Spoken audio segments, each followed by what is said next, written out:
More wasted taxpayer green going to green energy companies. A solar startup, Solar Power, set to tap into a $197 million federal loan guarantee. And why shouldn't they? It is from the same government program that cost taxpayers $535 million for the now bankrupt Solyndra. Is this another Solyndra debacle? Let's ask Robert Bryce, senior fellow at the Manhattan Institute. So I guess nobody's learning from history here, Robert. Well, Cheryl, it's hard to see how this loan in particular can be justified now. Look at what's happening in the solar market. There's absolute carnage. Look at Suntech, the big Chinese company, in fact, the world's biggest solar power or solar manufacturer of solar panels. 4 years ago, their stock was selling for $90. Today, it closed at $1, and it's in danger of being delisted by the New York Exchange. Look at First Solar, one of the biggest solar panel manufacturers in the United States. 4 years ago, stock was selling for $285 a share. Today, it's at $21. Price of solar panels this year down by 30%. I just don't understand how Solar Power can see a path to profitability, particularly now when they're trying to sell a premium priced product into the solar market. I just don't see it. Well, Robert, we were just showing our viewers, if you look at 4 companies that have tapped into that program, 2 of them are now bankrupt, and then Solar Power, we shall see.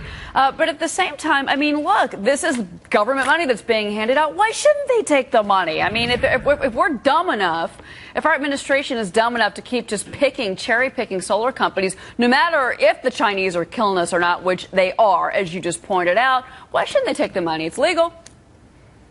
Well, I'm not going to argue that point with you, Cheryl. Of course it's legal, and this loan was approved more than a year ago in August of last year by Secretary Chu.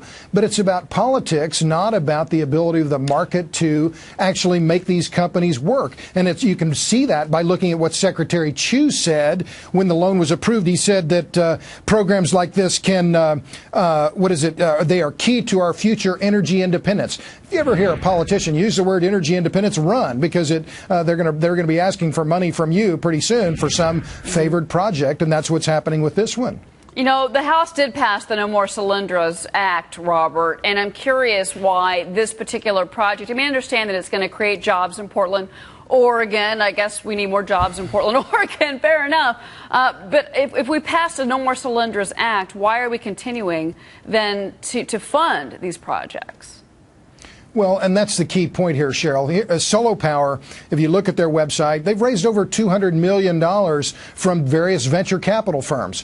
And now the federal government is going to step in with another $197 million loan guarantee. Look, if the private markets, if the private capital markets are ready and willing to support companies like this, let them. I just don't think that in this case, particularly given, look at the Obama administration's track record with companies like Range Fuels, with Beacon Power, with Solyndra, that now we're going to give a loan guarantee to a company like this at a time when the solar PV market is just getting crushed. It just makes no sense whatsoever. Robert, I don't have a lot of time, but I do want to throw one more thing at you. We found out from Toyota today that they're scaling back on electric vehicles, yet we're being told over and over that that's where tax breaks should go to electric vehicles. Is that going to work? Look, USA Today reported on the Congressional Budget Office report $7.5 billion over the next 7 years going to EVs. You do the math, it works out to about $45,000 per electric vehicle. We could give consumers 10,000 gallons of gasoline and still be money ahead rather than have them buy EVs. It's just more good money after bad. I had somebody tell me today, Charles Payne, one of my colleagues, and said this is why Tesla's going to make it, nobody else will. But you got to spend $400,000 for a car, which he says is a good car. I don't know. All right, Robert, thank you very much.